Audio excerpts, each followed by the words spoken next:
All right, so I'm back. I'm going to do a live at Dania Cruz, and we're going to talk about our last two fights.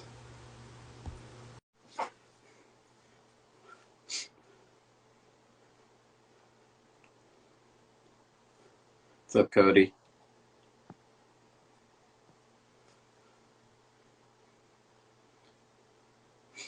So I'm about to do another show here with Dania Cruz, and she's been on my show before, but she's had a few fights since then.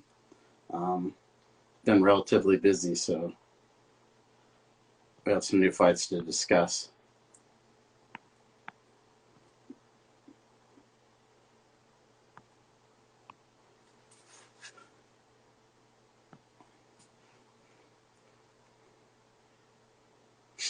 I sent you an invite, Dania.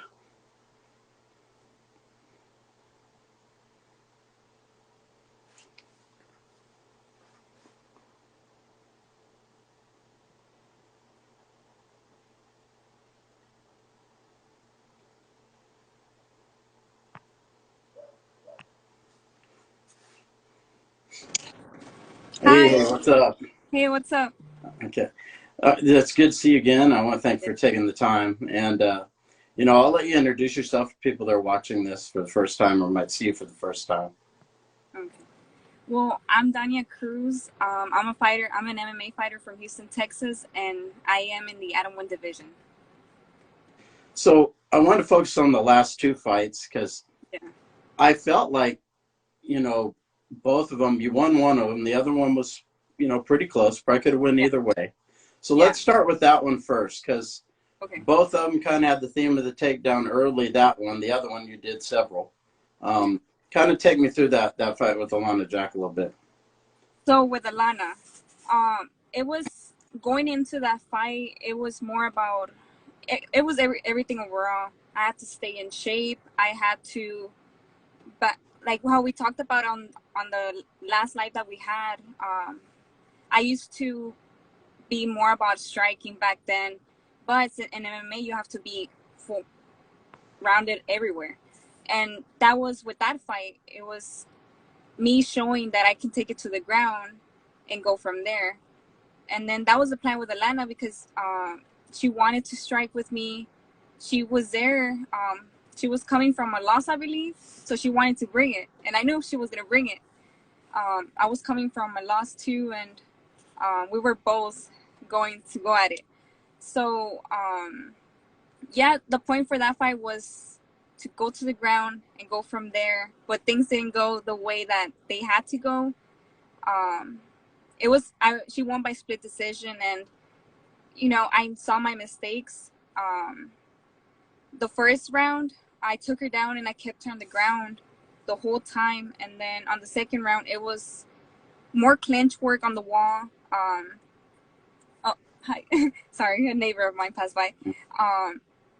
It was more clinch work, and then it was back and forth. That was the round that made it split because the third round she took it, and what I learned from that fight was that yes, I can take it to the ground, and yes, I can stand there and grapple with someone or even strike, but man, my cardio kind of got me because of the grappling, and that's something that I took from that fight, and I implemented that on the next one, which was my recent one few weeks ago, and I can see the improvement there that after one round of grappling I was still there. And I'm sure you saw that too, that I could grapple for days, and this last one she was kind of striking a little crazy, so the plan was to just grab her, take her down, and keep her there, and she kept switching her hips, and she wasn't letting me TKO her, but we kept her down the whole 3 rounds, and I won by majority decision there. Do you feel like that's kind of what you're gravitating towards, more of a ground style? Yeah, so it's kind of funny because since I started with striking, and grappling at first didn't come too natural to me, but like 4 years ago, ever since I switched to 4 ounce, which is my gym now, that's the gym that I represent now. Um, they're known there for their grappling. My One of my coaches there is in the UFC. We're all known for their grappling. So I've kind of, my ground game has kind of been has gotten pretty up since then, and has even looked even better than my striking, to be honest. So that's actually something that I've been getting very comfortable on, and that's something that I started showing now. Like the second fight, you kind of went for the slam first, but Yeah. you were using trips as the fight went on. You Yes. kind of, what do you, like everyone has certain techniques that they kind of maybe do more than others. Is the trips more your thing, or do you like elevating people more? So I do trips most of the time, but slams, if I see one, I'll do it. I tend to do it here and there in training, but it's kind of hard in training because mostly everybody's bigger than me. But I'm fighting 105ers now. They're not too heavy. So if I'm lifting a guy that is 150 pounds, and then I go against a girl that because this girl sometimes they don't even cut too much weight, so they be walking around 110 pounds, 100, the most 115. I'll be one of the heaviest ones in the atom weight in Houston. But whenever I hold them, it's kind of like, damn, you're just like a little piece of paper. not to not to be offensive or anything, but they're pretty light. So if I can take someone down, lifting them up, it's way easier than at training. Let's talk about, like, coming off a loss and then winning a fight. A lot of times these are where the biggest gains are. Yeah. What do you think your gains were between those two? Um, Games as in my plans, or Your improvements, stuff you did in training, things you looked at critically, even. yeah, it's everything overall. Because my coach wants me to be good everywhere, not just focused on one. Because that's what we used to do. Actually, we would go into a fight and we'll be like, okay, we gotta take her down.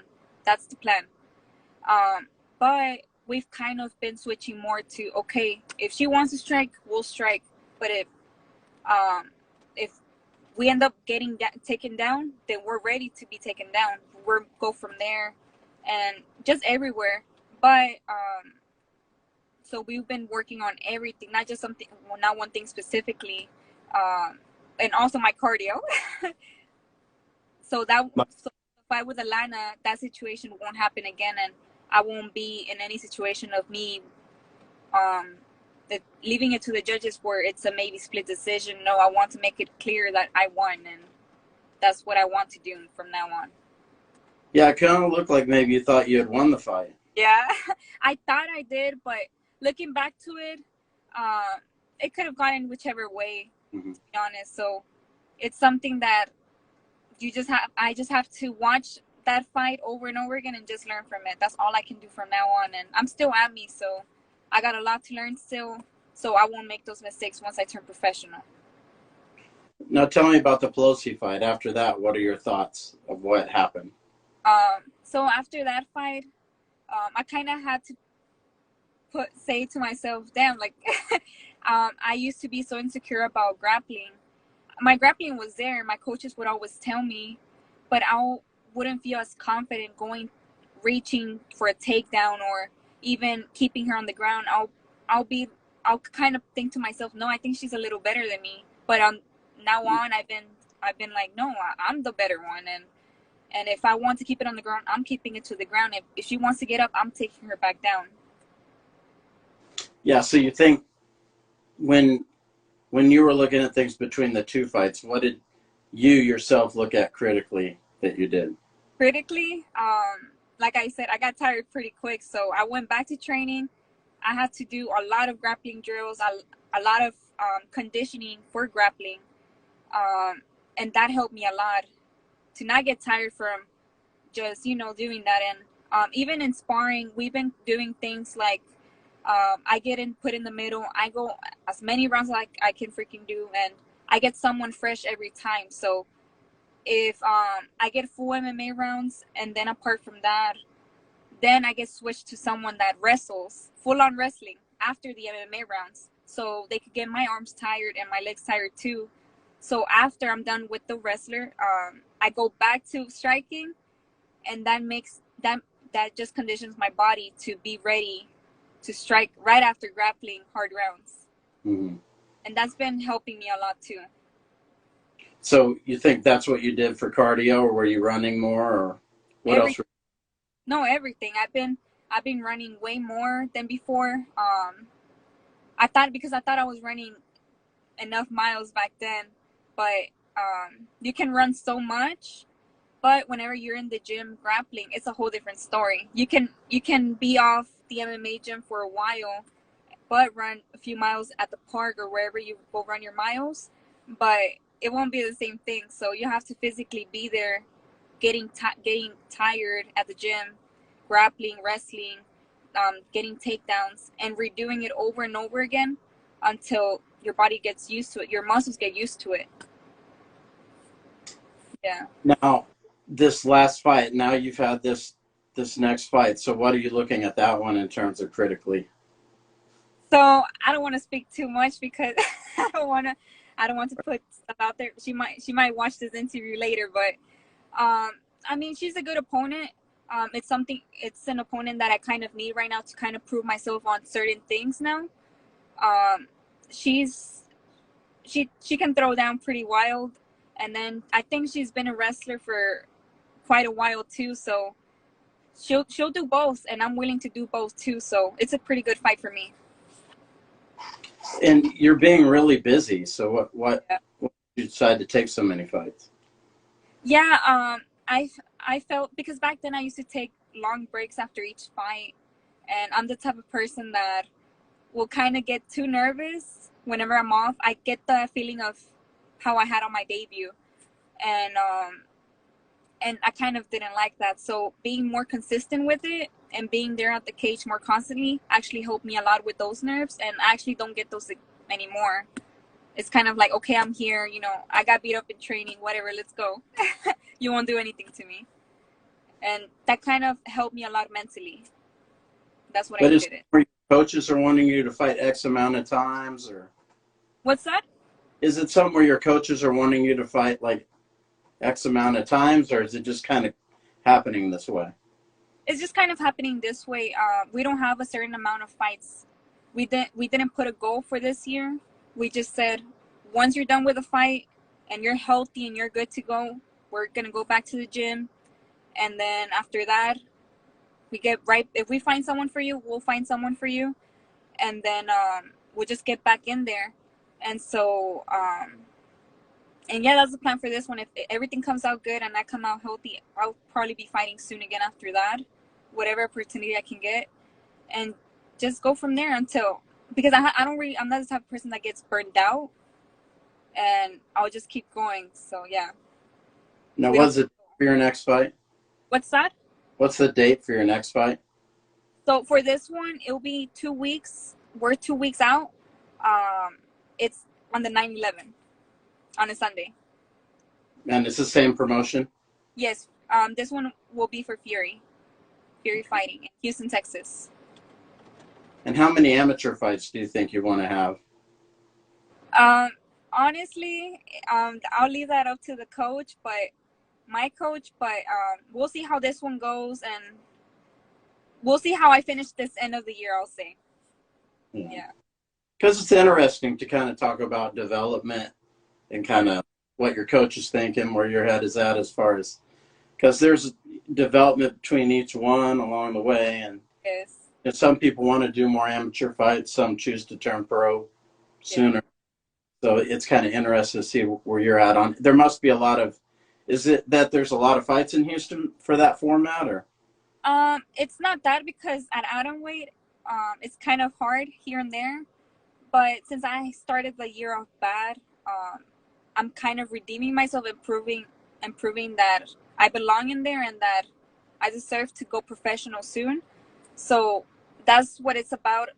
And my coach will look at my fights, how I finish this year, and that's how we'll start moving around for next year. We're gonna decide if it's time next year or if I need a few amateur fights, and we'll go from there.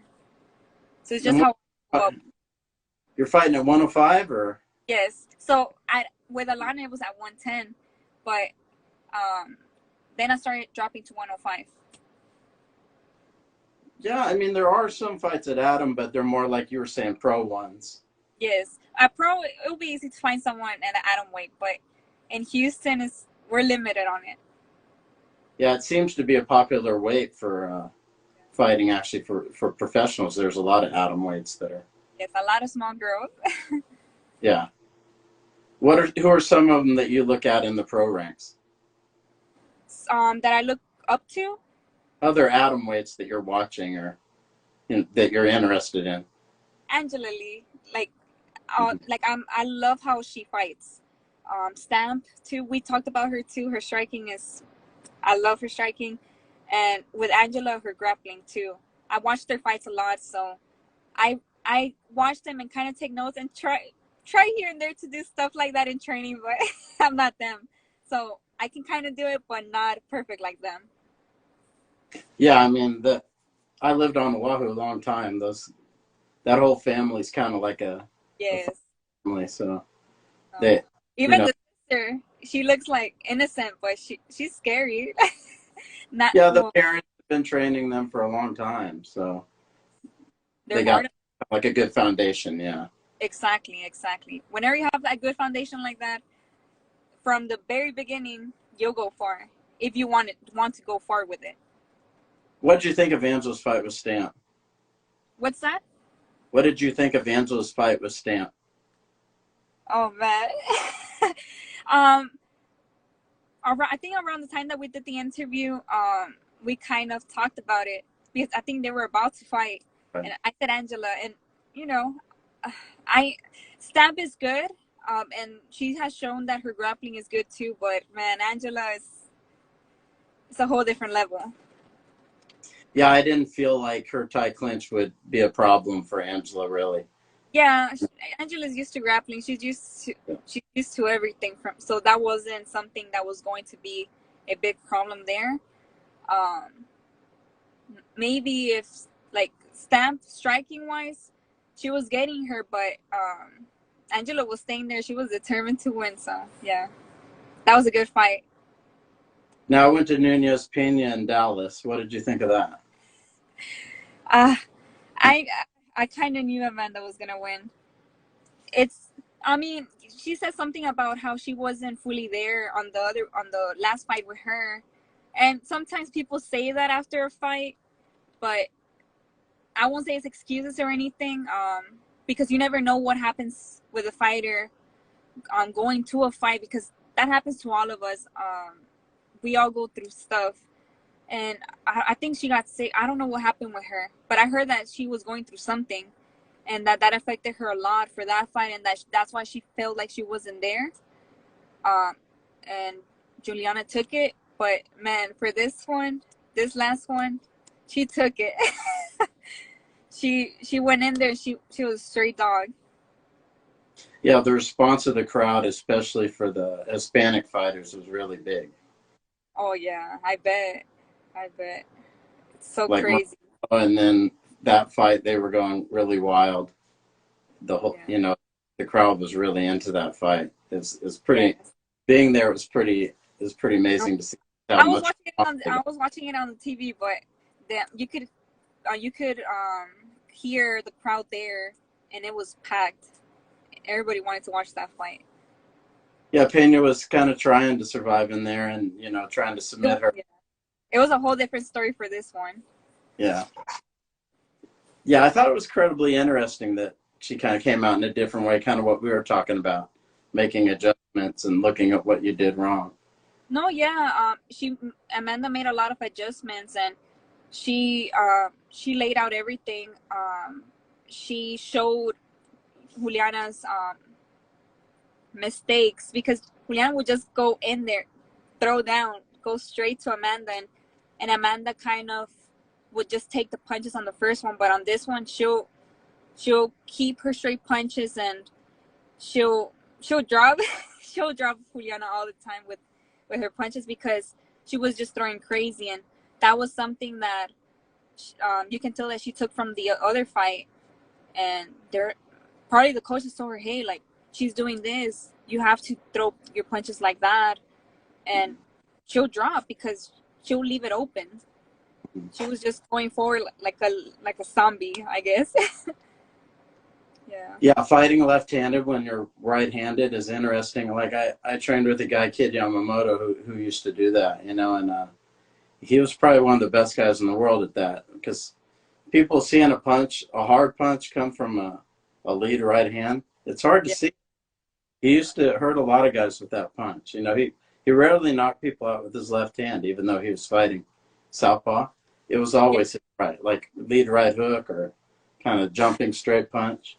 Yeah. So Nunez was doing that too, and I thought that it reminded me of him seeing her do that. You know, so it was very interesting that she came out and fought left-handed for most of the fight, and Pena couldn't see it. You know, like I heard Nunez say after the fight that you can't adjust to that in the fight. It's something you have to prepare for. Yeah. And, right, because like I said, Kid, a lot of people knew that he fought that way, but it's just something weird that you can't see it coming, sort of. It's kind of unique. A lot of wrestlers do fight that way because they learn to wrestle with their strong foot forward.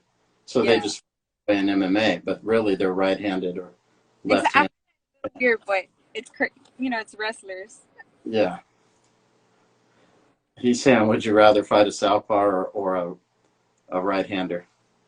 Your coach. Up, yeah, up to this point, I'll fight whoever because it's kind of crazy because starting whenever I did my debut, I kind of said to myself, man, I don't like fighting southpaws. I better not get a southpaw soon.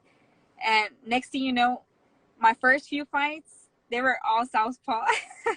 So it's such a luck for me, and I've been training for southpaw for a while, and I kind of got used to it. But at the end of the day, I'll go with conventional. I have my combos right there, and it's you can throw. I'm more used to throwing different stuff with conventional, and southpaw you kind of are limited, but those few stuff that you throw will land on the same side because they're southpaw and they're leaving their side open. Yeah. Yeah, your coach said you fought three people back to back. Yeah. Yeah, we were bad. Yeah, we got happy whenever we got Cindy because she was conventional. Now, For for the people that want to watch your next fight, kind of talk about where it's going to be and if it's going to be something that will be aired. Yeah, so I'll be fighting for Fury on September 11th in Houston, Texas, and I have tickets in hand for one more week.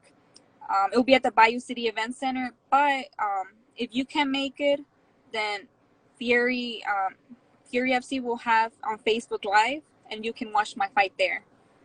I'll be Okay. one of the last few five of that card, so it'll be more towards the end. Oh, so they will be shown on Facebook. Yes, it'll be live, so. Awesome. Okay. There. Yeah. Now, for people that want to follow what you're doing and stuff, where could they check you out at? You can right here on Instagram follow me, and then on Facebook it's just my first and last name, Dania Cruz. But I'm mainly more active on Instagram, so you can follow me right here on this page. All right. Well, Donnie, it's always great to talk to you, and wish you luck in your fight. You know, it's always awesome to see you. Thanks. Maybe we'll catch up after this fight. You never know. Oh, for sure, man. Anything you want to do, anything I can do, anytime. Thank you. Right. It was great talking to you, and hope take care and good luck. Thank you so much. You'll hear from me in 2 weeks. Yes, ma'am. Have a nice day.